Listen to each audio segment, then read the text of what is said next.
Hello, legends and super legends. Welcome to Veloharmony's live subscriber hangout. Wednesday, June 12th. Hope you all been getting K's in. I took a day off today from the bike to rest my legs because I'm working on a phase of training where I'm focusing on power. And so needed to rest my legs for tomorrow's workout. So I hope you all got a chance to get your Ks in. The weekend was a heavy one for me. We got a lot of Ks in. I rode Saturday and Sunday really long.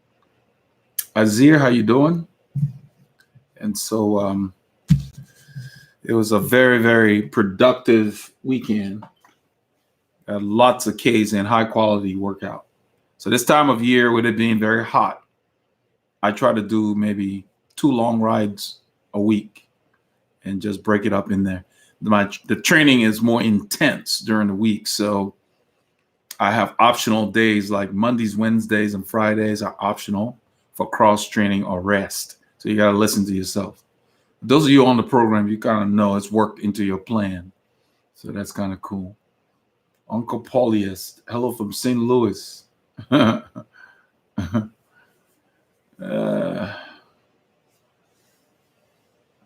Farmer 2702, welcome. So the plans that I built apparently are very popular. I use the same plans. I take it out of my head, put it down, and then I train to it. If I find things I need to tweak, I tweak it and then I update the plan on there. And that's the reason. The reason I do it that way is so that once people get it, it's proven. And I try to make it as clear as possible because training is very complicated. Because I don't do any follow-up. They don't have access to any follow-up like the guys that I coach do.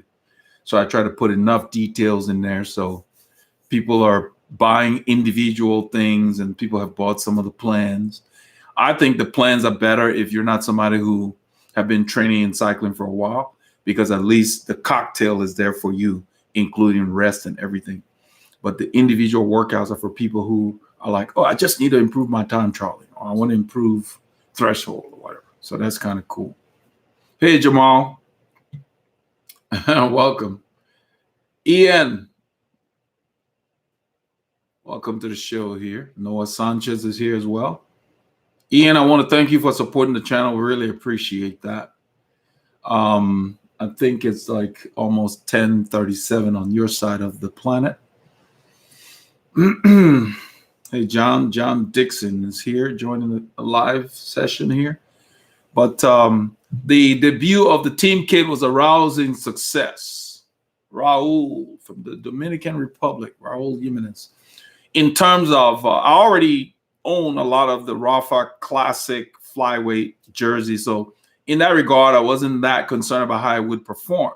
What I was very surprised about was they improved the fit on the arm for the custom, because their regular classic flyweight has a band here that makes the arm kind of tight, And so I like that they did not put that band there. We still have our color with the styling, but then down here, they didn't put an elastic band, so it fit better. And it was just very comfortable in the hot temperatures that we encountered. So it's perfect. I've been using it a lot since I got it. That's why I got 2 copies of them. And so I'm very, very happy with it.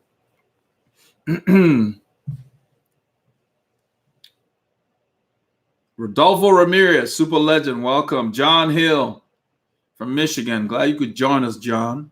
John wasn't able to join us last week. But so the team kit was very breathable. Those of you who saw the video, you could see Mo reach over and feel the fabric because we're chatting early in the ride. And he agreed that nowadays they have a lot of improvement in the technical fabrics that are available to us, so we can ride in hot temperatures and be comfortable and be able to work out, as opposed to being concerned about heat stroke and all of that. Because the biggest thing we change now is the number of stops. So we have at least 2 stops, usually 2 stops. So even though we're riding 6 hours, we drink before we leave. We load up our bottles. In fact, what I do is I load up my bottle at night, put it in the fridge so it's cold, because I don't want ice in the water because you can't carry it as much.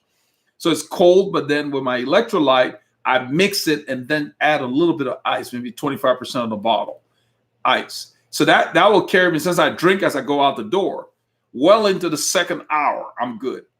And then we stop about 2.5 hours or so into the ride. We stop and we reload. Everywhere we stop, we make sure they have ice. So the combination is ice and water. Most people get that. And for me, like the 4th hour or so is when I drink maybe more. Maybe we'll buy Gatorade or something. But for the most part, I just do water and ice. And as I ride, as it gets hot, I pour some on my neck. That makes a big difference. That's why I wear that bandana and let it come down here to keep the sun off your spine. But other than that, I feel fine. But the key is don't run out of water. I'm much rather get to the house with water in my bottles. So we don't mess around. So sometimes we have to stop maybe about 10 kilometers from home to get water. You know, there are parks in the area that have water. There's no ice, but it's cool enough. So don't hesitate to stop when you ride in hot weather, and make sure you have more fluids than you need so that your performance doesn't drop off. I don't like to finish a ride barely. I like to finish all my rides strong. So I much rather ride less and finish strong than to crawl in on a long ride. Don't do that. That means your endurance is not there, or if something happened during the ride. Things change when you're out there. So listen to your body. That's important.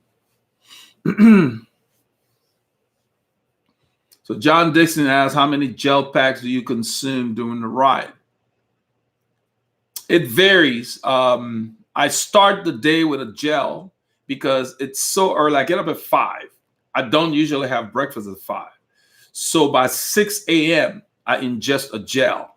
And that's really for hour 2, because you have to eat throughout the night. You know, make sure you don't miss meals. I don't miss meals. As long as you do that, your body will store, your glycogen stores. The reason I ingest the gel is so my body can use that as opposed to going into my reserves. So I ingest the gel as I go out the door. I drink a bottle of electrolyte, and then I have 2 bottles on my bike. I carry 3 gels because in addition to gels, I'll carry sandwiches, granola bars, and other things. You don't want to just use gel. The gels are for when going hard. If I think my energy is getting a little low, to avoid going from reserves, that's when I take the gel. When we stop, and that's not just me, everybody, when we stop at a store, most riders are eating solids. Whether they buy something at the store or they carry their sandwiches with them. You know, I make bite-sized sandwiches, and I also have granola bars. That's why you see my pockets are big early in the ride and they go down. The solids are great when the pace is easy. Like when we're warming up, if I have an appetite, I might take something. But usually the gel is enough. So I'm doing 6 hours, so I take 3 gels because I'm not going to use a gel per hour. So for you, if you're just going to do gels, then you want to have at least a gel per hour. But it's going to vary because sometimes I'll bring a gel home.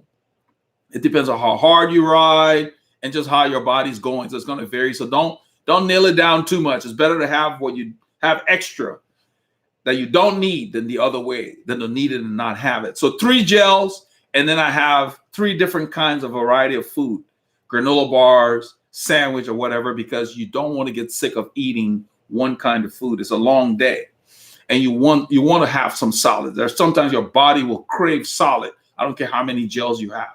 So yeah, so a gel per hour is a good gauge. But I cut mine in half. I take half the number of gels for the hours I do, and the other 3 hours I have 4 different kinds of foods, granola bars, and I have like a peanut trail mix bar that Nature Green makes. Just stuff you like to eat. You could just make a peanut butter sandwich, cut it up into bite sizes, and take that with you. Sometimes I take banana bread. So yeah, so gel per hour is a good gauge, but it's gonna vary from rider to rider and from ride to ride based on what's going on. So don't hang your head on that so much. But 3 to 4 gels is a good gauge, especially on Saturday. You know, the shorter the ride, you don't need as much. But I always have something, even if it's a 2-hour ride, I carry something. And as I've explained before, I might plan to ride for 2 hours. Like this week has been like we woke up in California. And what I mean by that is our temperatures have been very mild, even today, 87 Fahrenheit. That's like 24 Celsius. 87 Fahrenheit in June is not normal for Houston. So it's been very mild, very comfortable. So early in the morning, when I went out Tuesday morning, I did a short ride. It was so nice. It was like 20 Celsius, 69, 70 degrees Fahrenheit. And it was a cool 70 degree. We don't get that in June. So it's very nice. And even the weather people talked about it. They said this was going to happen through Wednesday, and then tomorrow it's going to be a little more humid. It's the humidity. The temperature doesn't go up too much. We might get to 93. But when it blows from the Gulf, it's just a steamier air. So we've been getting a northerly flow in the morning this week, which is unusual. So that was nice to have. And that's all going to change your energy requirements. So a lot of times if it's very humid, you may not eat as much. You may drink more. That's why I always have one bottle with electrolyte. So you got to adapt. That's the reason for doing long rides by yourself or with your mate, to find out what your body likes. And then when you hook up in an event or a big group, you already know. That's the main reason, really. So I hope that helps. All right, let's see here. Uncle Paulie has hit, do you have elders? That's that spell checker. It's Eldred. I know what you mean. That's the spell checker that does that. Do you have a target hour you like to hit per week? And so how do you like to split it up, days or time? I don't have target hours. It's based on how many hours I have per week. But if I were to say, it would probably be like Tuesday, I would do no more than 2 hours. And then Wednesday, 3. Then Thursday, 4.5 to 5 hours. Friday, maybe hour and a half or even off. And it varies based on how I feel. If I'm very tired, just generally, I'll take the day off. If just my legs are tired, then I'll spin. And that may sound strange to other people, but there are times when you're generally fatigued. And it's not just from cycling, life or whatever. It is best to just not do any physical activity. If it's just your legs, like this time of year, I'm riding what I call race gears. So like we did on Saturday, into the wind at those speeds, you're using a large gear, 53, 16 or 15. That's a large gear, more than 100 inches. So those are the gears I'm riding at my cadence. I mean, it was 100, 105, whatever. It's like you're doing a strenuous activity for the legs. So the muscles get tired. And you got to let them recover. If your legs are tired, you can't drive anything. So I try to do anywhere from 10 to 14 hours per week, time permitting, and that will vary based on how I feel. If I feel really good, I'm recovering well, I slept well, I might do more. If not, I'll just do less. I don't worry about trying to hit hourly targets. What I focus on is, have I recovered well from the last workout? That's what's important, because otherwise you can't keep the quality up. And this time of year, quality is what I'm focusing on. I've already done my base. And that's the reason when people talk about, quality versus quantity, I err on the side of not giving people advice that I don't know their background on, because if you don't do base and you just go and start doing quality, you will fry. That's like going on a ride and trying to keep up with a rider faster than you. You will fry because your body has not been prepared for the next level. That's the reason we ride the hours we do. But we don't cut the hours completely. You can see we'll do 6 hours on Saturday, but still ride fast. But we keep the hours because part of the ride, you need to work on endurance. And the same thing during the week. So yeah, you could set a goal for you based on available time. That's what most people do. Everybody I coach, the questionnaire says, how many hours do you have to devote to cycling? And then we splice it up based on their goals. If your goal is just to do grand fondos, I'm not going to put sprints and other things in there. I mean, if you just want to do touring or whatever, but if you want to be a competitive rider, you have to do the high intensity stuff. That makes a difference. So for me, it's kind of like, it's like 12 hours is a good gauge. So 12 hours is reasonable, 12 to 14, to really get the adaptation to compete with those guys that we ride with, a pro 1, 2, 3 guys we're riding with. If I were only riding with Team RR, I could probably do 7 hours. But personally, I have about 10 hours minimum to devote because I manage my time really well. You don't need to spend a lot of time on the bike. What you need to do is focus on accomplishing for each ride. Even if it's an endurance ride, don't waste your time. Get into your zone right away and do the workout. That's the key. So yeah. So it's split up to handle sprints, threshold, endurance, and all of that. And then we put it all together on Saturday and Sunday. Because once you get with a group, the cocktail comes together because everything is called for. Let's see here.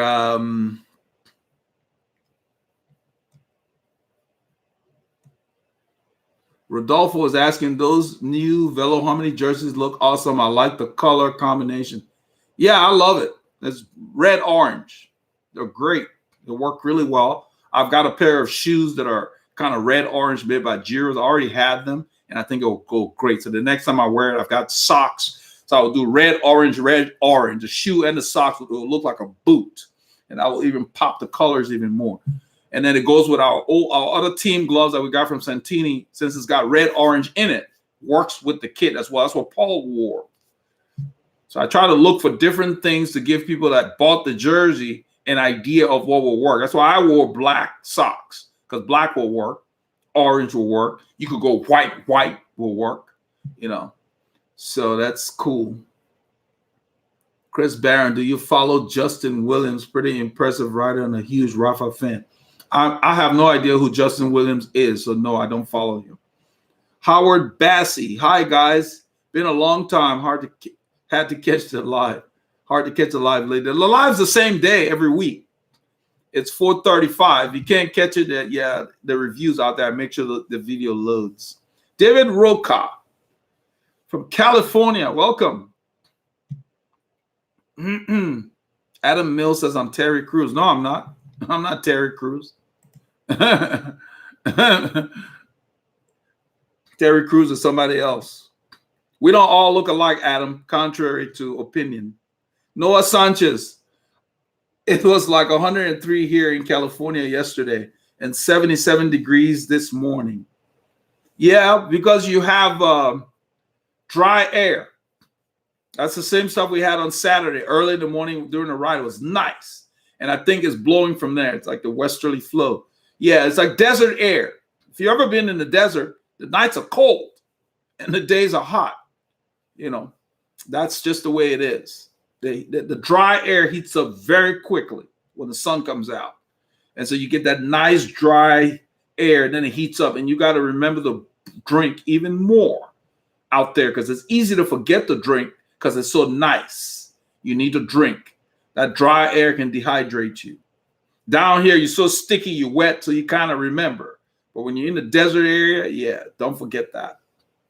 It's not so much the temperature that it hits, it's how acclimated your body is to it. So if you have not been in 101 or 103, whether it's dry or not, if you haven't exercised in those temperatures, you got to start out by keeping your zones low until you get used to those temperatures. Don't go out there to do zone 5 work in hot temperatures when you've been on the trainer all the time. You've got to acclimate and pay attention to how you feel. You should not be dizzy or whatever. That's the way your body's telling you you're doing too much. And that's what I mean when I say you got to listen to yourself all the time. So don't ignore how you feel. If you don't feel right, drop the intensity.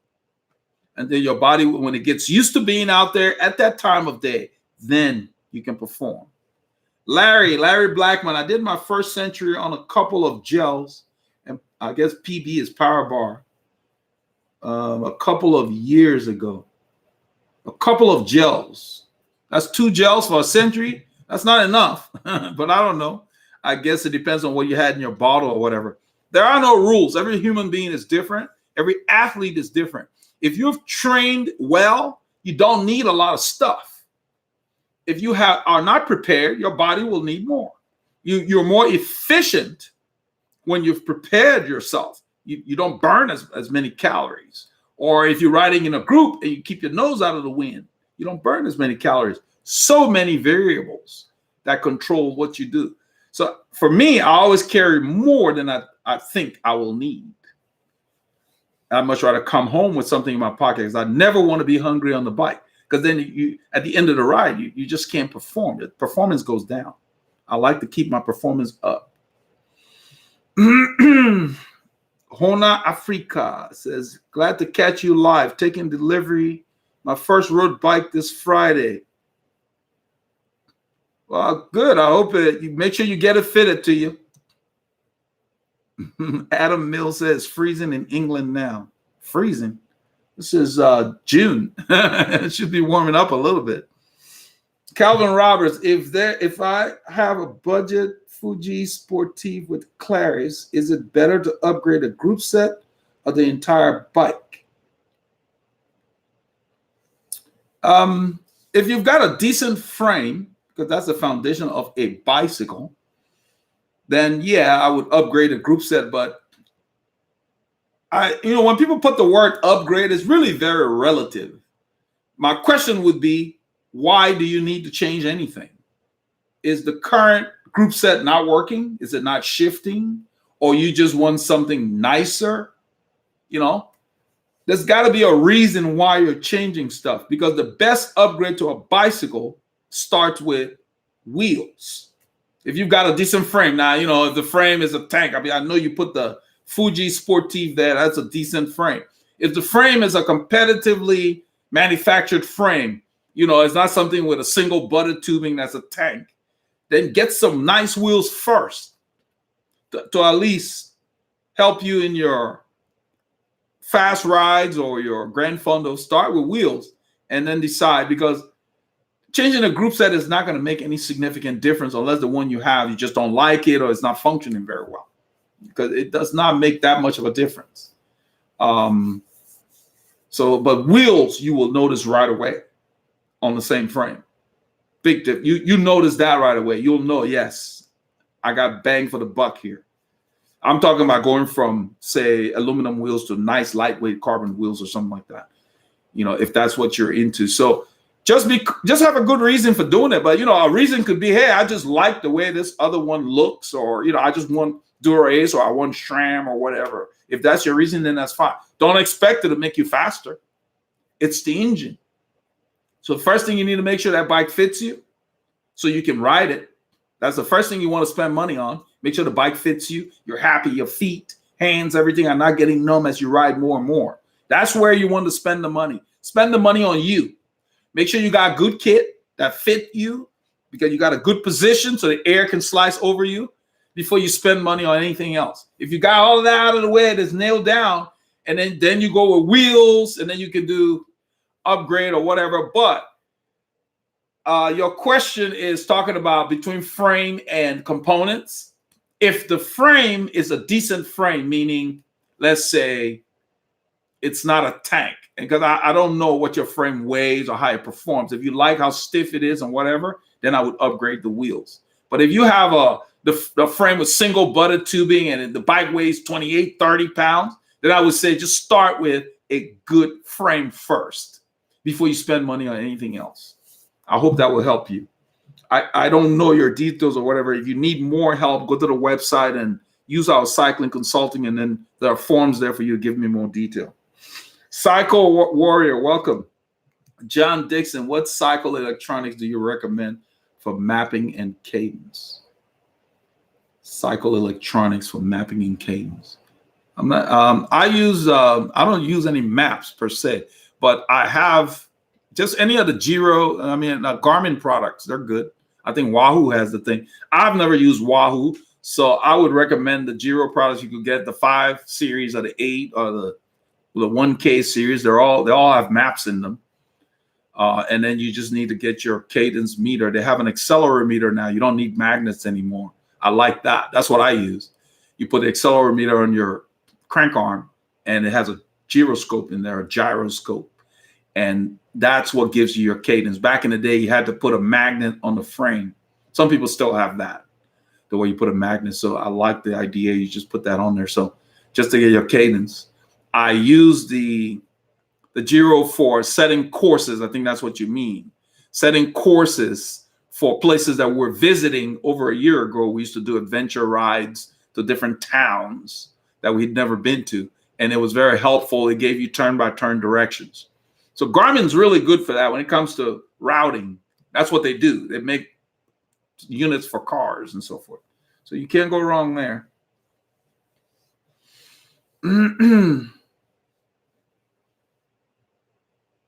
Howard Bassey, it's hard as I live in France, but still watching the replays religiously. If you're in France, I think, let's see, your GMT maybe +6. So what are you? It's almost 11 there, I guess. Or it's 11 p.m. If you're +6, because it's 5 here. Because my time is GMT -5, I believe, at this time, because we moved the time forward.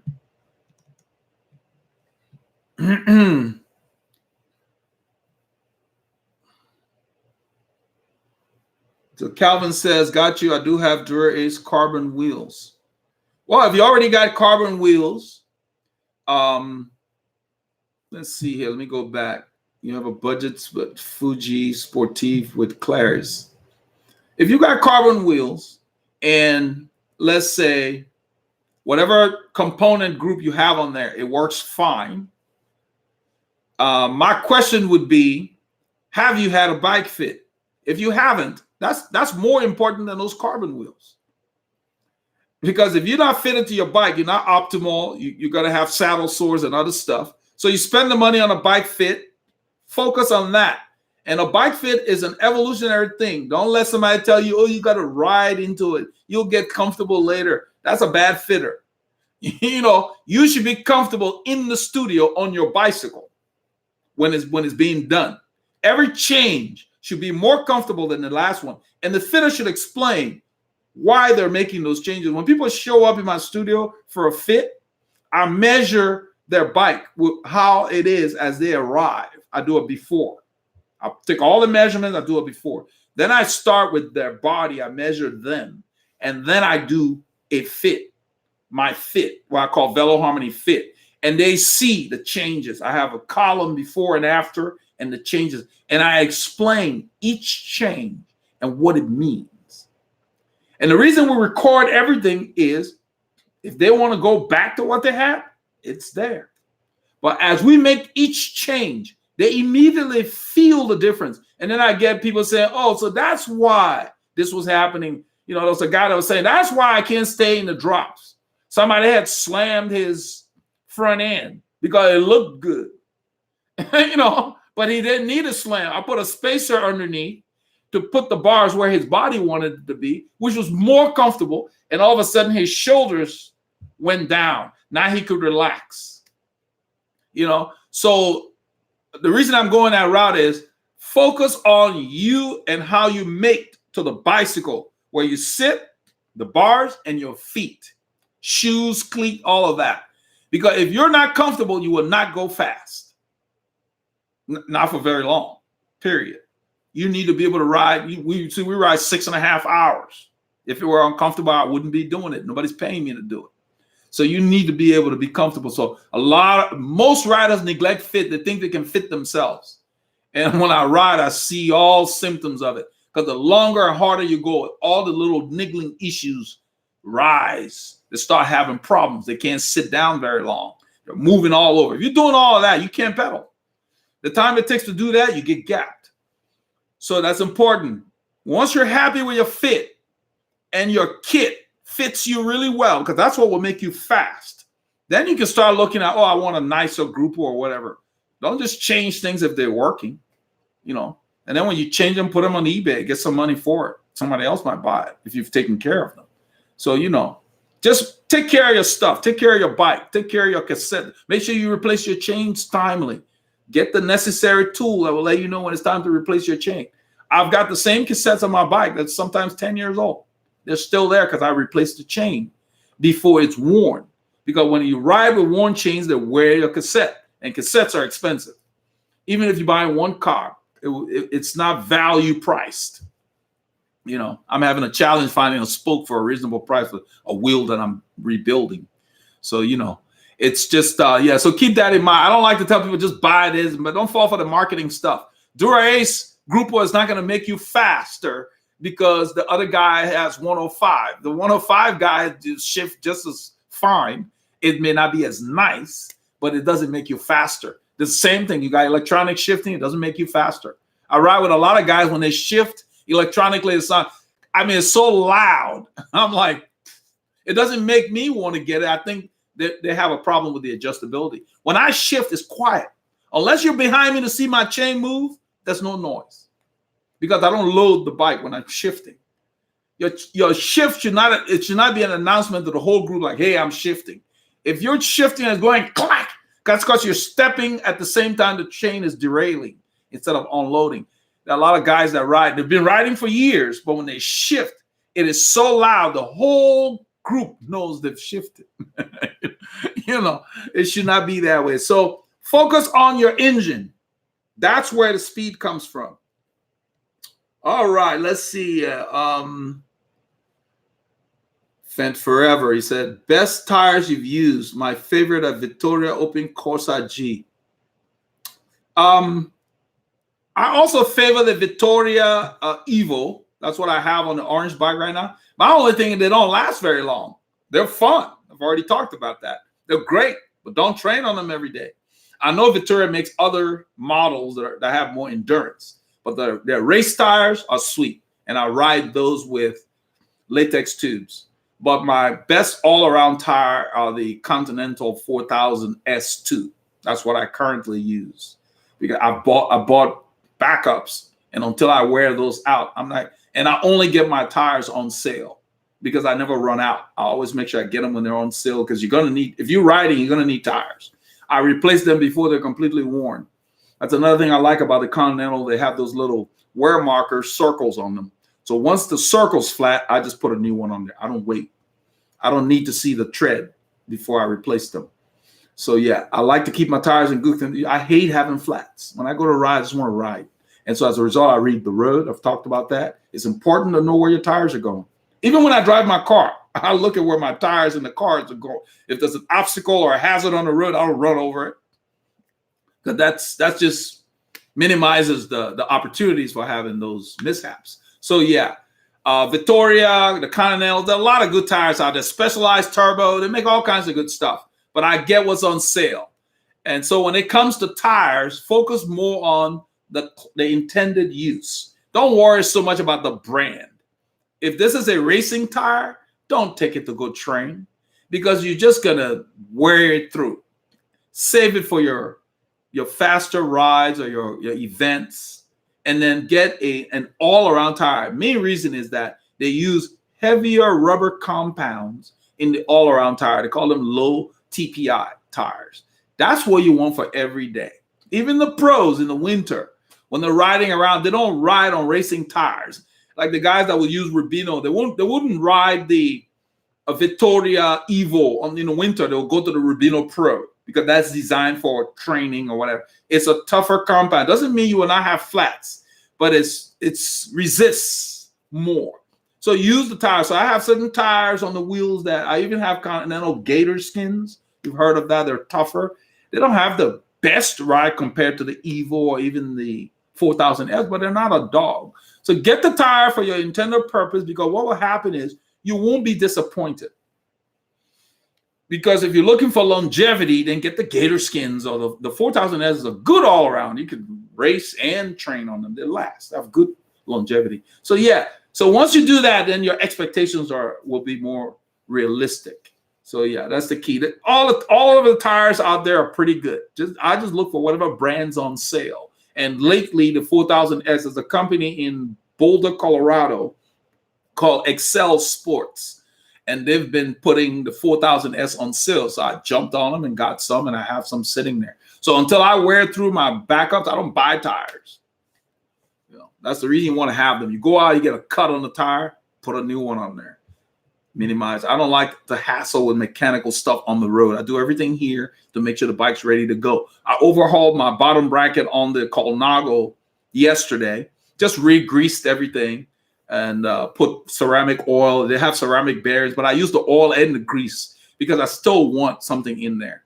Because they claim you can run it dry. It's just not a good idea. I don't like noisy drivetrains, but it was time to do it. Because I ride in the rain all winter. So yeah. So just keep that in mind. Just get whatever on sale for the intended. The tires are all pretty good now. I mean, I'm sure some better than the other. All right, let's see here. Asbjorn said, yes, June 10 to 12 C rain the last couple of days. That he said it's cold up there. 10C is about 50. So yeah, that is kind of for June. That's cool. That kind of weather, actually, you could wear like I guess knee warmers, arm warmers. That's what we get here. That's our winter, where you're having right now. 10 to 12C, because we'll start at 4 or 5 and get up to like 15, 18 some days. But yeah, for June, yeah, that is, I guess that's a part of the world you're in. Run the digits. I too have a Fuji Sportif, and local bike mechanics said the same. Next upgrade should be light or fast wheels. It's the best upgrade on a bicycle. I have the Kish. You guys know the orange bike. My upgrade, because I've had the carbon wheels. People send them for testing. And then one of them I sold on eBay. The zips were very noisy. And so if I get carbon wheels, I want wheels that will be quieter. They're out there. There are some wheels that are ridiculously priced. Their brand is called Lightweight. Fabian has one. I've seen a few. It's made in Germany. And they've been around for a while. They make really nice wheels, but they're expensive. They're just very high. I mean, I heard that somebody paid $8,000 for a set of wheels. That's a bit much. That's more than my frame. And so, but you can go crazy. But the point is this. If you're going to spend the dollars, like when the bike comes in the shop, if you bought it off the shelf, they cannot put a pair of wheels like I just described, lightweight on there, or even zips on there. They could, but it would be so ridiculously priced, it wouldn't move the bike. So the manufacturer's goal is to sell their frames. So the frames are already expensive. So what they do is they put decent wheels on there, especially with the $14,000 bike, whatever, you probably get better wheels. But the average frame, they just put some good, sturdy wheels on there. And that's great for just getting yourself going, training, whatever. And then you invest in what I call event wheels. And you hang those up. I use the Shimano C35. I don't know if they still make them. Somebody said they had trouble finding them or whatever. But they're called C35. The front looks a little smaller than the rear, but they're not very deep. But the reason I chose them is they're quiet, the carbon and aluminum combination. They look more like aluminum wheels than carbon wheels, but they have an aluminum braking surface, so I wouldn't have to change my brake pads. That's what I hated, because I train on alloy wheels, period. But I do notice a difference when I get on them, because when I get up to like, say, 32 kilometers an hour or more, it seems easier to roll that speed and keep it going. Now, whether that's psychological or not, but I literally feel that. And the same thing when I had the zips. Once you get up to speed, you can keep that thing rolling easier. I believe that's why the deep dish wheels are popular. But depending on the kind of riding you're doing, I do a lot of sprinting, climbing, whatever. So I like responsive wheels. And that's why I took the C35. Not that deep. It's a good all-around wheel. When you start going much above maybe, I guess, the 40 millimeter, much above that, that's better for just steady speed. So you will see a lot of road racers per se, or people that do a lot of Grand Fondo would do 40 or less. Generally, and that just gives you a gauge. But wheels are what I like about it, you change the wheels on your bike and your bike the character feels different right away. You don't get that when you change components.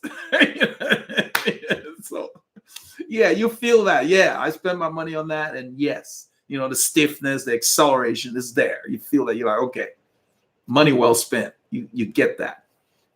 That's why I'm into the kit. You guys know, you see, I try to mix match as much as I can. That's why I like the kit, because you put on the kit and you put stuff away. Like I store my food or whatever, and just forget about it, because they're where they want. I got a zipper to put my phone. They're made better. So as a result, you put on a kit that fits you well. Nothing's flapping around.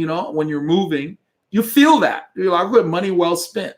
But what does a new group will do? Unless you go to the electronic and you're like, okay, I'm using buttons now or whatever. So yeah, but that's just, so I like to spend money on stuff that I feel the return on investment right away, whether it's subtle or just psychological, just to know that, okay, it made a difference. So if I got a ceramic bottom bracket, I wouldn't feel the difference. And I read an article, whether it's right or not. I think it was road.cc. It said there was an article they wrote a while back. I was reading a few days ago that is not proven that ceramic really increases your efficiency. You know, meaning it's about the same as the regular stuff, but they sell them for more. So yeah, I'm sure is an issue of contention. So why buy something that's not proven? I've got ceramic, what do you call it, the bottom bracket on my Campy because it just came with Super Record. I can't tell the difference. So I wouldn't have bought that at a premium. I got a deal on the Grupo when I built my frames. And then when it got here, I read that it had ceramic bearings in the bottom bracket. The bottom bracket, the way Campy makes it is, it connects. It's got teeth that connects, and so they have the bearings external to the cup. So you put the cup in there, and the bearings attached to the crankset, and you slip them in. So but I can't tell the difference than when I had Campy 10s, the Record 10 versus that. Can't tell. So I wouldn't be spending a premium for that. Let's see here.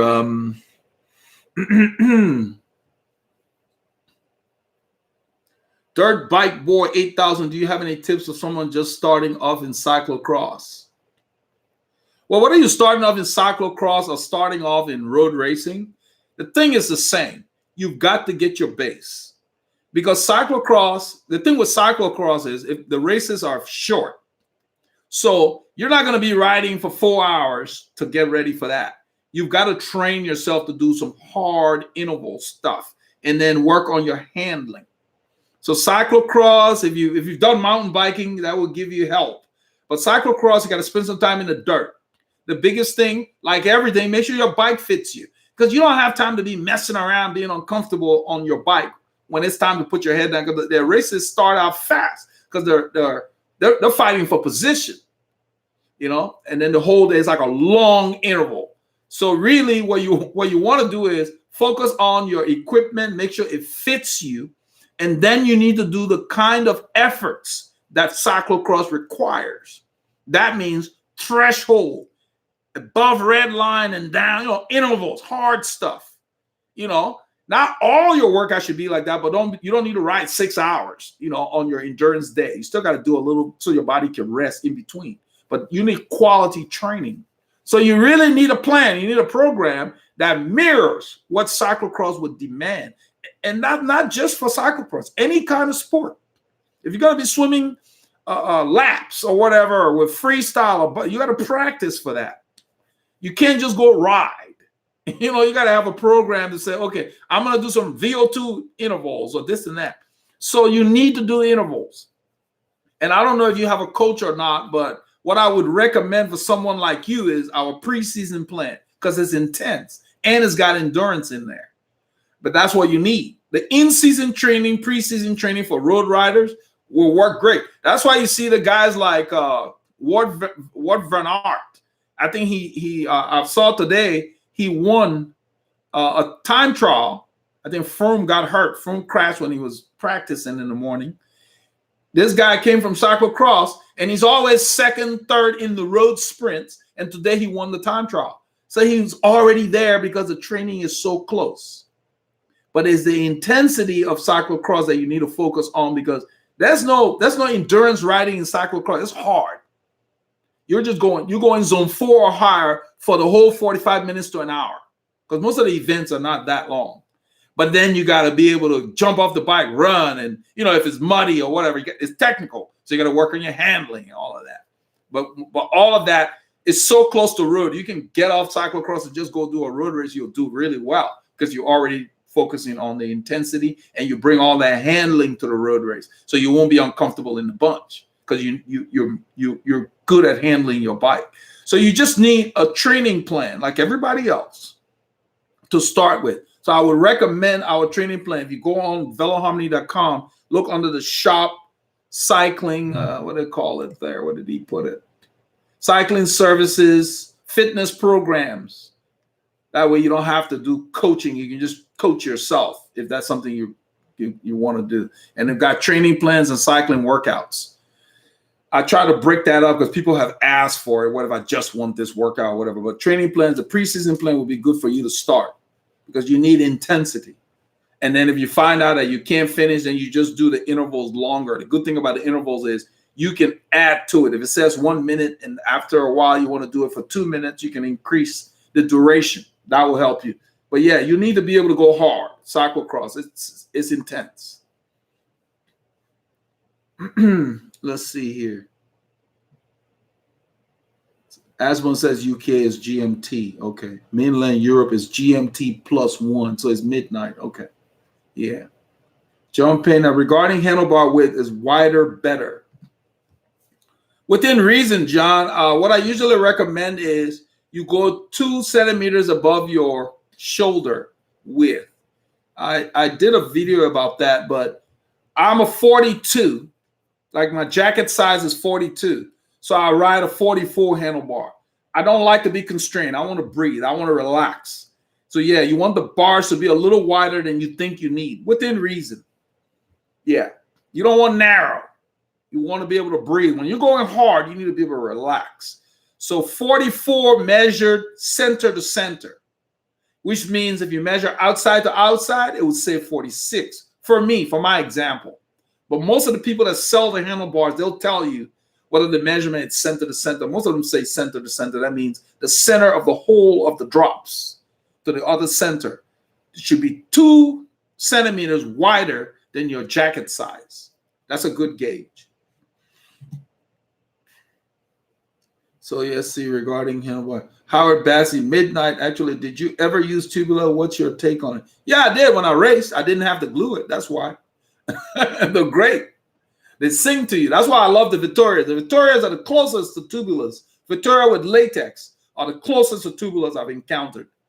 Yeah, I will not be gluing wheels. To do them right, you gotta glue them ahead of time, let them set it. It's just a headache. Well, when we raced, we had a mechanic that did it. I didn't have to worry about it. But yeah, they're expensive and they require time to set up. You can't just glue it and go ride.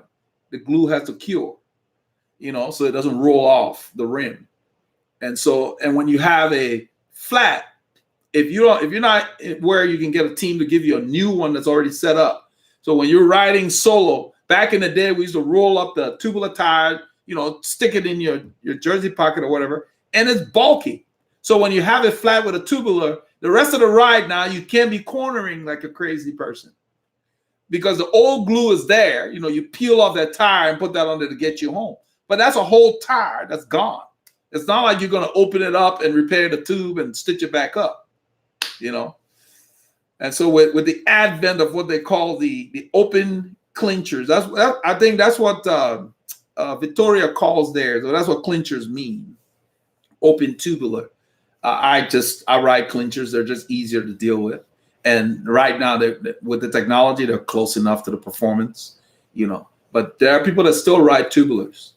Yeah, they're great. They take higher pressures. They ride really better. They're a lot better. It's a different kind, but it's just a headache to set up. I don't have that much time to be messing with. That's why I don't wax chains anymore. With the technology on the lubes, there's no reason for me to wax a chain. Back in the day, we used to do that.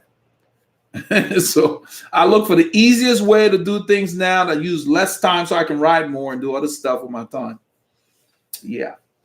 So yeah, tubulars are great. There are people that ride them. It's just not practical. Calvin Roberts, thanks. We'll go to the website to further explore bike fit options. I'm on the East Coast. Yeah, Calvin, you're on the East Coast. Here's the thing. I've got, let me see if I can find it. They keep moving it around on me. Let's see. What I did is, there's a guy named Jamal Griffith here. We did. I used to do I've been doing the remote fit for people who are not local, and I would just send them instructions. That's what other fitters do. People in California do that as well. But then it got to the point where it was taking longer because I would write instructions and not everybody would receive it right. So I've changed the remote fit to where it's a live video session. It's just better. It's like you're here with me, but basically I tell you what to do live. So we do it for 2 hours. When we're done, your bike is fitted. And if we have a few issues that you need to work with, fine. I give you instructions, but I call it Remote Internet Bike Fit. Let me put the link here for you. What I like about it is I use the Discord app, and all you need is an internet connection. I know not dial-up, because we got pictures, and chances are any kind of internet connection that's broadband will work fine. And basically, I send you the link. I set up an account for you. It's like an instant. It's a direct account. I use that for my patrons. And so I send you a link, invites you. You get on there, and we do a one-on-one video conference, because you get to pick when you want to have your fit done. You pick the day. You make an appointment, basically. And questions, I have a form. Let me see if they loaded that. Yeah, I have a form. And what I do is I ask on the form for you to measure your reach. And the instructions are there. And the reason is you measure your reach, you measure your top two, so I can see if you have a stem that's within range. So you don't have to go look for parts during, I want to do the session when you have everything you need. So it's really cool. But I've done it this way, and it's so much better. So when we're done, your bike is fitted because I can see you. And you just need to have either a phone, tablet, or PC, or computer, whatever, Mac OS, doesn't matter, to where it has a camera. I can see you. You set up your bike on your trainer, and we do that. Here's the link. Use that. But it just works because I have people driving here from Florida for a fit, like my show. He drove 900 miles for a fit. Not everybody can do that. And people would say, yeah, I paid for a fit locally. I'm not happy. Can you? This was like a couple of years ago. And that's why I set it up. But then it got time intensive using email. And this way is better. So you make an appointment with me, and we just sit down, we do it. And it works. And when you go to the website, all the tools you would need that I recommend are there. Simple, tools. I got pictures of them and whatever. That lets you know all you need, like those little wrenches to move your saddle and so forth. I pretty much tell you what to do. And I put the picture of a ruler you should get, just so we make sure everything's level and all of that. But those are the areas that get people in trouble. So yeah, use that link and pick a time that will work for you. That's what I've been doing. I actually have more remote fit than I have local fit. And believe it or not, a lot of the guys we ride with, and you guys see me, I've stopped doing it since. I mentioned it from time to time. But a lot of the guys need a fit. And they don't invest in it, and they wonder why they're not improving. You're not going to ride your bike a lot if it doesn't feel good. It's just not a lot of fun. I had somebody ask one time, I don't know if it was on this session here, how can you guys ride 6 hours without saddle sores? So some cyclists think that everybody's getting saddle sores. That is not the case. Now, there are times when, let's say your fit is good, and you ride a long ride and it's wet or whatever, and you may have an issue. Maybe the short got bunched up or whatever. All of that plays a factor. And you might have maybe an abrasion or something that might infect the follicle. It can happen. But when your bike fits you, it's not very likely. Because when everything just feels, there's no movement there for you to get friction. You're just static and you're spinning. And if you watch, most of you guys say you like to see WCC guys because they look smoother. If you watch those guys, there's not a whole lot of movement, just the legs. So if you're rocking around, that's what gives you all the little abrasion. You get home, you get in the shower, and something burns. You're like, man, because it's like chafing. So yeah, it's important. People neglect it, but I think it's the number one thing. And that's why I put that it all begins with fit. All right, let's see here. All right, how about weightlifting? Alexander the Great. What's going on you? Okay, let me go back a little bit here. Those of you who I don't get to your question, you may want to use a super chat. We do that here because I try to look at the super legends and the patrons of the channel first as much as possible. Let's see where I was. Okay. Tubulas. Okay, go to the website. Okay. Stephen George. Welcome, Stephen. He said, good evening. You have the best advice on YouTube. Yeah, Stephen, welcome. My name is spelled Eldred. I get a lot of that Eldridge here in Houston because we have a street named Eldridge. And so I blow it off, but I'm just letting you know, no big deal. Welcome to the channel. I'm glad that you think that. Kiwi, I guess Gamer or Gammer 2019. Cool name. Veloharmony. The reason I would have to go for the owl eye over the Cyclorite, it's just in case of the odd chance that the light could be faulty, I guess. The RI will be easier to replace at my local bike shop. I don't see that being these lights are $20 or $30. You're not buying a bicycle there. It's not that big a deal. The reason I like the Cycle Light is that's all they do. They make lights for bicycles. I mean, think about it. Who else is doing that? They're doing stuff on the side. And their lights, I fell in love with the Cycle Light because I saw it in action. Those of you who've been around. Nobody contacted me from Cycle Light. I didn't even know who made it. I was riding with Mo. It was on his bike. He was down the road, at least a kilometer, and I could see the light. And it just looked like it was dancing. And that's the stuff that catches the eyes of people. That's what you want. And so when we rode up and we caught up to him, it was in the winter. I asked him, I'm like, what kind of light is that? He took it off his bike, showed it to me, and showed me the name Cycle Light. And I went online after I got home and just pulled up the name Cycle Light, got their website, and that's all they make. Bicycle lights for mountain bike, whatever. They just make lights, all kinds. And depending on what your budget is, what you want to spend. So I looked at the same one he had, which is the Dash. Well, no, I got the Dash 600 for the front because I like the way it looked like an airplane. And then the rear, the Cycle Light Hot Shot, he had the 150. I did not buy that because it didn't have a strap. You had to mount some hard thing on the seat post, and then you put it on there like a hard clip. And I don't like anything on my seat post. My legs are big and my shorts rub from time to time on the seat post. I don't want a $20 light or a $30 light rubbing my $200 shorts and putting a hole in there. So I did not buy that. I bought the smaller one, which had a strap, and I strapped it behind the saddle, my SMP, and you guys have seen that. So when they came out with the 200, they put a strap on there. So obviously somebody had mentioned it to them. And so I bought the 200. Now I use the 200 and the other one. The reason I like it, the lights just work. They have so many different choices to pick from. And it's just been, I've had it for a while. It's been fine. So I don't see it being a problem. I heard that, I think Bontrager has a light that had a problem, because I researched that too, because they have a brand, they have a good light too that dances around. You can see from a good distance, but it's not that big a deal. I mean, personally, if the light crapped out after 6 months, I'd buy another one. It's $20 or $30 to save your life. It's not that big a deal. Now, if you're buying a $3,000 pair of wheels, yeah, that'd be an issue. So that's not that big a deal. But if that works for you, that's great. Just having a light on your bike makes a big difference. Since I started using lights, I don't remember when I started. I got all kinds of lights. It has pretty much eliminated drivers cutting in front of me.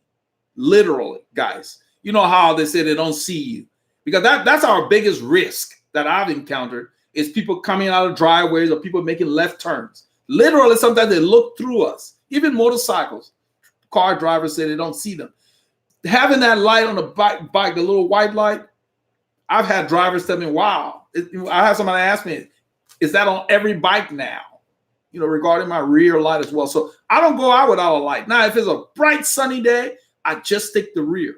If it's a cloudy, overcast day, I put the white on there, the front one. Especially if I'm leaving early before sunlight, I put the white. I don't take it anymore because at 6 o'clock, the sun's up now, this time of year. So I never feel comfortable riding without a light because I know it works. And just get one that's moving, especially when you're solo. And then in the group, you can make it steady or whatever. But yeah, lights are good. Pick whatever works for you. I just much rather push that everybody should have a light on their bike. I think it's good. It gets the attention of these people that are. What we're finding now is that even in my car, you'll get to a stop sign and there's a driver sitting at the stop sign looking at their phone. They'll stop, but they're looking up something. And it never dawned on them to not be in the rotation, if you know what I mean. If you're going to stop and look up something, don't stop at a four-way stop sign. Stop before the stop sign and park your car. So when I get there, I don't think you're trafficating or you're using the road. They'll stop there, they're looking stuff up, and they're not participating in moving. And then you're like, okay, I'm waiting for you to go. We get that a lot around here. I don't know what kind of thinking that is. but it's just annoying. It's like, because most of the streets that have four-way stop sign, the volume of traffic is low.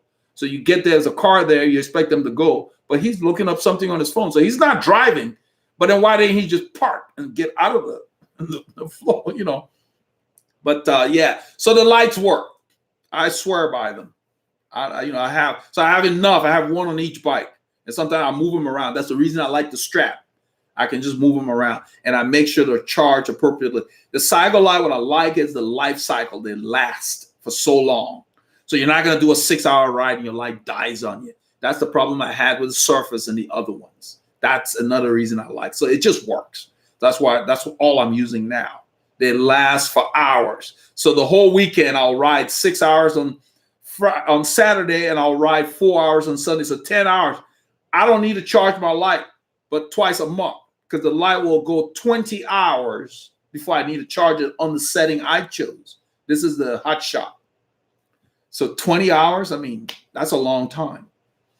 So yeah, lighting is important. That's why I took the time to talk about it. Yeah, Wesley's here. Wesley says, greetings. At what mileage would you recommend repacking or re-greasing the bottom bracket? I don't do it by mileage, Wesley. I basically do it by which bike I've used in inclement weather the most. Because even though they have those seals on my bottom bracket that I have is like I described, the bearing sits outside and they've got a seal behind the crank face, inside. They got a little seal. It doesn't keep out all the moisture. And the way Campy designed it, you've got a pin, almost like a cotter pin, that you clip in, push down, and it holds that before you torque it in with the bolt. Well, the hole that it go in, moisture gets through there.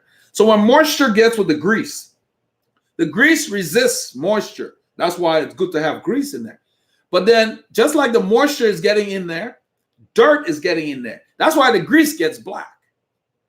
So what I do is after every winter, every spring, kind of like spring cleaning, the bike I use the most in the rainy rides, I just redo the bottom bracket. And so all you really need to do now with the sealed bottom brackets is take it out, clean it, and just repack the grease. You don't need to move the balls. Because some of them you can move the pin and get in there and clean the balls, whatever. But if the seal is in place and you do it frequently enough, you don't have to mess with the balls. You just clean the external grease, put new one on there, you're good to go. So I don't take apart the cartridge bearings per se to go to where they have the balls. I don't do that. Just clean the external stuff. I spin it to make sure it's smooth. And because I do that every year, so once a year is an annual thing, it's good to do. Now, if you're doing monster miles or kilometers, then you may want to do it twice a year. That's a good gauge. But there is no mileage requirement per se. It has a lot to do with the conditions you use them in. All right, let's see here. John Wesley, you're new to the channel. Welcome, John. I hope you subscribed. Welcome to the channel. We do it the old school way here, just real deal information about cycling to help you get better. Robert Tankler, welcome, man. He says get here late. It doesn't matter. At least you're here. I'm glad you can make it. How about weightlifting? Alexander the Great.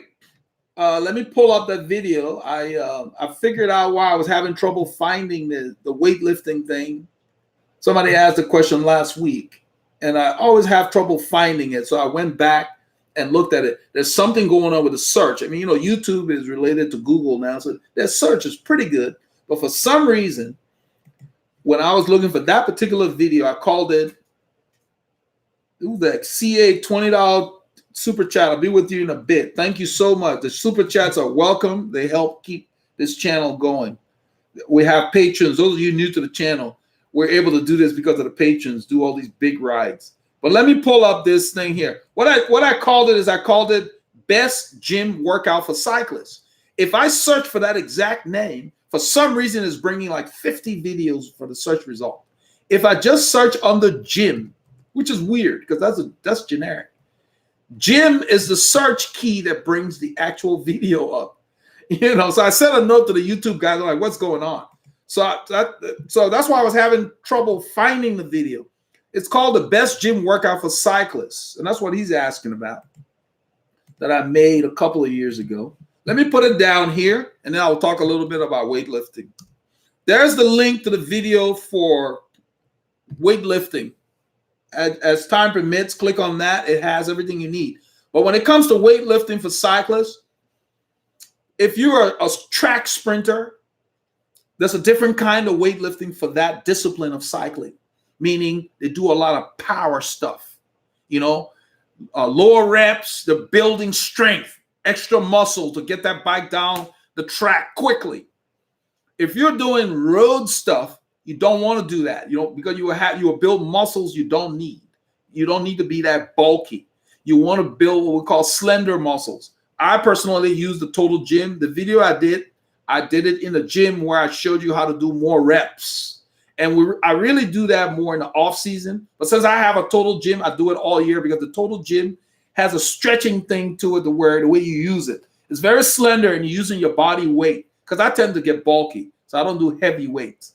But I use that as a recovery thing. And I work on my torso, my stomach, and so forth, so I don't get the aching in my back. Because cycling will cause your back to ache if you don't have a strong core, because you build the muscles in your back when you ride a lot.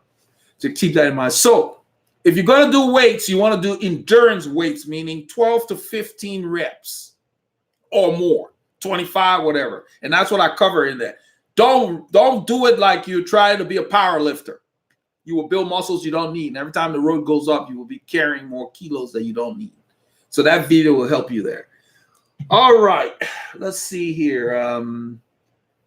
Ian says, Elder, is the ProLink Gold Chain Lube that you use, or is it a standard? It's the Gold. It's a Gold Link lube that I use, Ian. I liked it so much. I bought it. I bought the refill from Amazon, and I just pour them in the bottle. I use that even when I'm doing the bottom bracket repacking. I put it in the ceramic ball bearings. I spin it, and you can literally see it getting the dirt out of there. That ProLink cleans as it lubricates, and it bonds to the metal surfaces. Now, if you go in a thunderstorm or a heavy rain, you got to re-lube because, it's a dry lube per se. But it lasts. I find that I need to re-lube every 12 to 15 hours of riding that particular bike. So that means if I lube my chain on a Friday and I ride that bike Saturday and Sunday, I lube it before I ride it again. I don't like to hear my chain. And you start getting that little squeaky noise before they get really noisy. Once I can hear something like that, it's time for a lube. The chain should be quiet. So every 12 hours or so, you need to lube your bike. If you ride in the rain, you may need to lube more frequently. I don't like to use the wet lubes in the rain.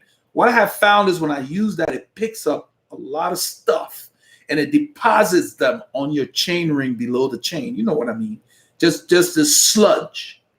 I hate that. So even when we ride in the rain, I use either Muck Off or Pro Gold Link because I have them around. I'm trying to finish them out. So Muck Off and stuff I'll use in the winter when it's raining. I just want to finish them because I prefer the Pro Link. Because the Pro Link is not only for chain. I use it all over the bike, derailleurs, whatever. Whenever I wash the bike or over a period of time, I lube the parts of the derailleur that move. Like on the rear derailleur, wherever you got a hinge, drop a lube in there every now and then.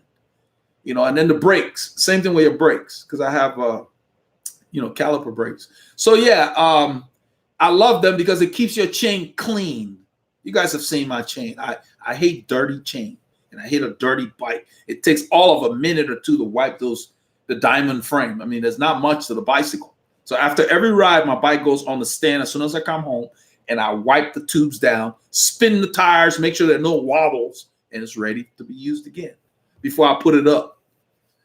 That way I don't have to deal with truing the wheel on the road. So I don't have to deal with a lot of mechanicals. If I have a problem on the road, it's something very unusual. But by doing it all the time religiously, your riding time is just for riding. That should be your goal. All right, let's see here. Get caught up here. Let me go to my super chat here. Tony T, I want to thank you first of all for the super chat. He said, is there any etiquette when it comes to spitting in a group?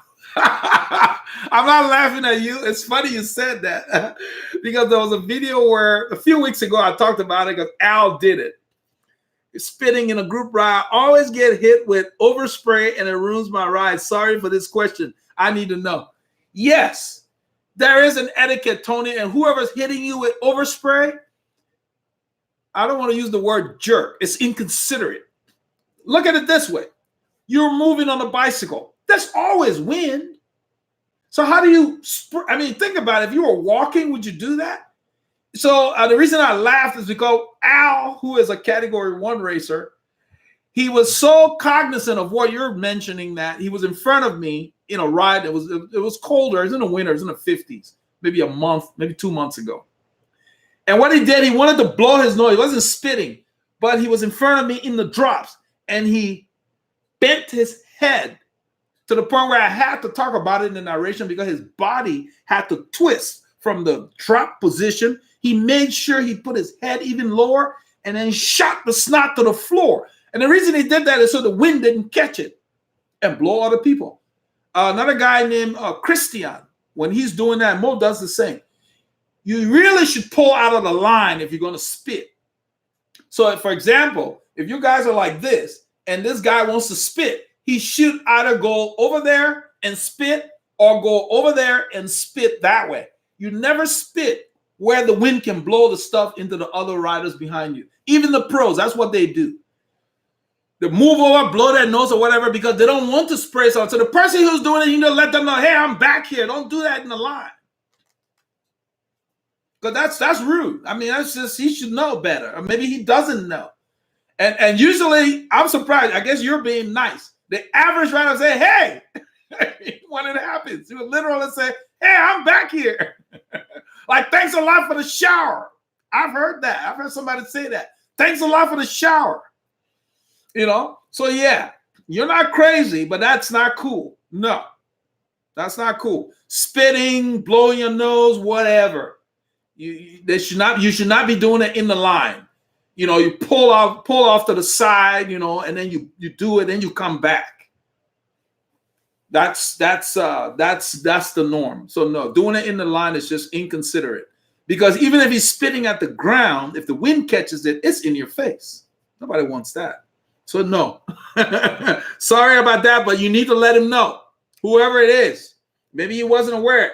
Maybe he was trying to not let it get in your face, but it still did. And you tell, hey, I got sprayed. So next time, maybe pull to the side. That's you just say it nicely at the stop or whatever, at the next light, whatever. You shouldn't have to. You think he'd know, but maybe he's just not aware of it. Yeah, so that's unfortunate, but yeah, nobody wants that. All right, let's see here. Let's get caught up here. Somebody said, thanks for your recommendation on spotty wear, very well priced, and the colors stand out. Yeah, you're welcome. I have a few of them. I wasn't too thrilled with their pockets. They seem to roll up on you when you put stuff in there. I had some things fall out, but I like the fabric. You can wear them most of the year. Let's see here.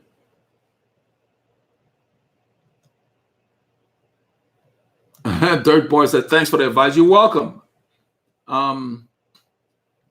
Okay, let's go down here. They just don't make Levi's like they used to in the 80s. They were dope. Whatever that is. I guess Levi's jeans. You're welcome, Howard. Howard is thanking me for my answer.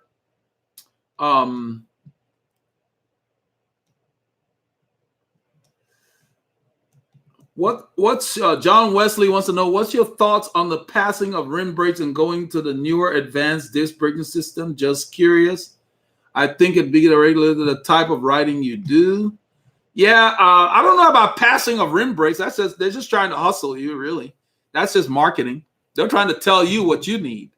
Most of the people in my group still have rim brakes, and most of the bikes that are being purchased, you have the option of choosing which brake system you want.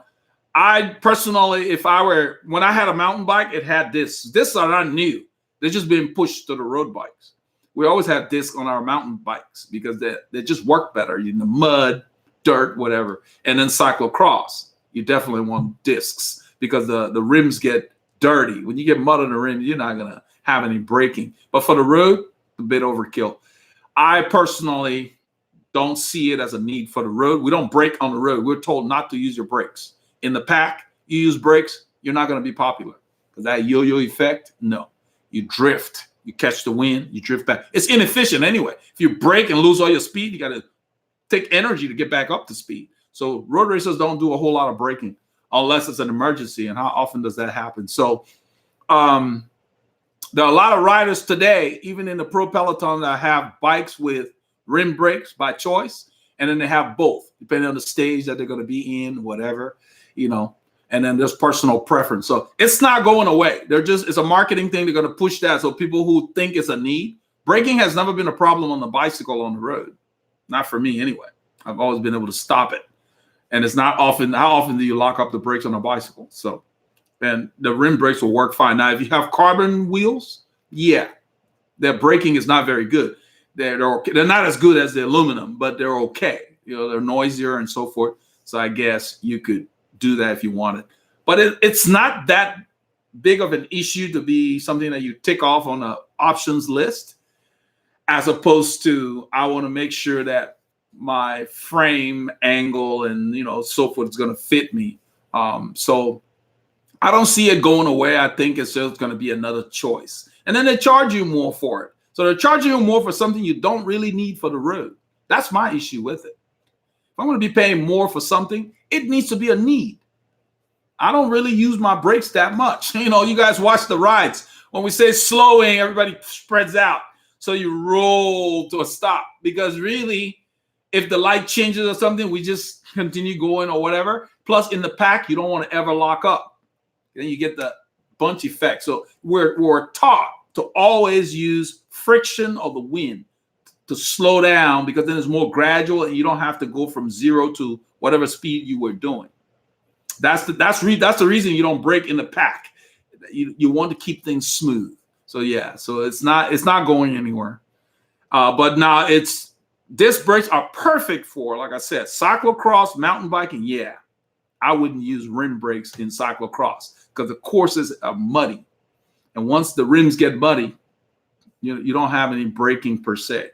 And in cyclocross, you need them. They're very technical. So no, it like you said, it has to do with the riding you do. And for the road, nah. No. If I were building a bike today, I'd pick the rim brakes. They're lighter, they're easier to deal with, lower maintenance. Those brakes don't need anything. You get them set up, and they're just there for years. John Wesley, I have several instances of the disc getting bent during transport. Well, that's not the disc's fault. That's just the person transporting it or whoever packed the bike. If you pack it properly, that shouldn't be an issue. And a lot of the carry systems, like whatever you pack them in, if you get a good bike bag or whatever, the travel bag, this should be protective enough. So yeah, I mean, they're fine. I've seen them. There are people, 1 or 2 riders have. It's such a small percentage. So you have 15 riders and one guy has discs. There was one guy that had disc on Saturday. Will. One guy. That's it. They're not as prevalent as they'd like you to think. Even in the pro peloton, they're not everybody's riding discs. They didn't catch on like they thought it would. Some of the riders are like, some of the teams are like, yeah, maybe. So no, it's not that big a deal for the road. So let's see here. Edwin Acosta, quick question. How do you deal with friends that are not good at climbing hill and get upset when you leave them behind? How do you feel with this? They get upset when you leave them behind? Who cares? They're not athletes. I mean, what was the purpose of the ride? Were you guys riding to the coffee shop? Nobody cares on a group ride. You get upset when you get dropped. Please. You get dropped, you need to go train so you can not get dropped. Nobody, we don't care. Nobody cares if you get left behind. The groups that, like, for example, cycling has an open ride anywhere in the world. If you just hear about a ride leaving from a bike shop, let's say you get to an area. Oh, there's a ride Thursday at 4 p.m. It's just a ride. You show up. Who cares if you can keep up or not? Okay. Then they have other rides where maybe you have friends there or whatever. The only people who are going to wait for you are the people you know, your friends. The rest of the riders have a different purpose. See, so what is the purpose of the ride? That's what matters. So whether you get upset or not, nobody cares. You know. So the question will be, why are they getting upset? What are their goals in cycling? Is their goal that other people should slow down for them because they have not done the work to be able to ride at that level? That doesn't make any sense. That means they need to pick another group that is at their level. So what they're doing makes no sense to me. You know, so don't be concerned about that. These are not cyclists. They're not athletes. They're just people that ride bikes. All right. Alexander the Great. Hello. What about a fit for someone who has disc degenerative in the lowest part of the bike back? Work setup be different because of that? No, Alex, it shouldn't be different. I have a guy that I ride with. His name is Alan, and in fact, right now he fell off the bike. He hurt himself. He has a back degenerative disc in his back as well. You set the bike up to where it is comfortable for you. The issue you're having with your disc in your back, maybe on a longer ride, later in the ride, it may be an issue because a lot of times Alan has to stretch his back. So what we do is we make sure that we put the bars where he can reach. And that whether he had the disc in his back or not, it wouldn't matter. The bars need to be placed where you can comfortably reach it. It's not about looking aero or all that kind of stuff. Because when you're comfortable, you'll be aero. You'll be able to get down lower. Remember that. So no, setup is it's based on your body and your reach. You don't need to be an acrobat to set up a bicycle. It needs to be set up for your body and where you can reach. Robert Tangler, read a review about using baby wipes to wipe down the bike and chain. I tried it and it does a good job, not for cleaning a really dirty bike. Baby wipes. Yeah, I think it might snag your chain a little bit because some of those baby wipes, they leave stuff behind. But I guess if you're just in a jam, I just use a rag and Simple Green, any kind of cleaning mixture that won't. It doesn't need to be harsh. You can even use soap and water. Don't use Dawn because then it will strip the wax off your paint. Michael Mabus, you kind of look like Jamon Hunsu, the dude from Blood Diamond. No, I don't. We don't all look alike, Michael. I know Jamon. I know his face. I've watched him in movies. We don't look alike. John Wesley, Edwin, find new friends. That's a good one. And they're getting upset, please. They'll be upset all the time. Yeah, I know, Michael. I know Jamon, but I don't know. I don't see the resemblance. All right, let's see here. Alexander the Great, you have helped me a lot. I do have disc degenerative disease in the lower back. Usual setup does not work for me, so I really have to go by what feels good. Yeah, but that's for everybody. If it doesn't feel right, then it's not set up correctly.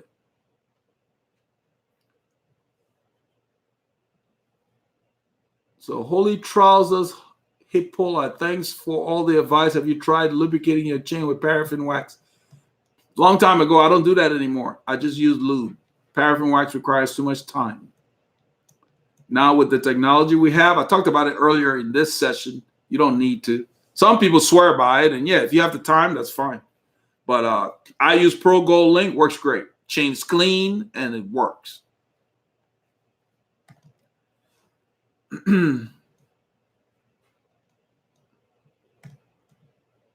All right, so we're done. We're going to quit here. Chris, Ian, all you super legends, I want to thank you for supporting the channel. And Tony T, thanks for the super chat. Appreciate it. Tony T says, thanks, after I've seen the pros move to the side. Yeah, we all do. It's common courtesy. I think it's kind of rude to do that in any situation. So Mateo and Abby says, glad I caught you live. You love the channel. I'm glad you like the channel. Stick around. There's more to come. You guys take care. Until next time, we're out.